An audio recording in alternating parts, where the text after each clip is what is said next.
औषधीमध्ये आळ्या नव्हत्या, थोडे थोडे किड्यासारखे चिन्ह दिसत होती.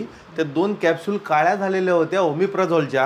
आणि हे कळल्या रात्री त्याचे फोटो व्हिडिओ काढून आम्ही स्टॉकिस्टला फोन केले, त्यांच्याशी बोललो. ते आज सकाळी 11 वाजता आले.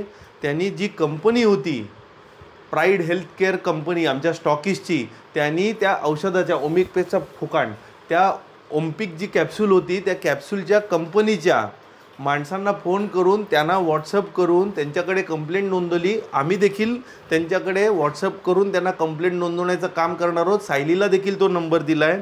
रोन पोल्यू म्हणून ती कंपनी आहे आणि या कंपनीची सगळी औषधं आम्ही काढून घेतलेली आहेत आणि ती पॅक करून त्यांच्याकडे रिटर्न करणार आहोत.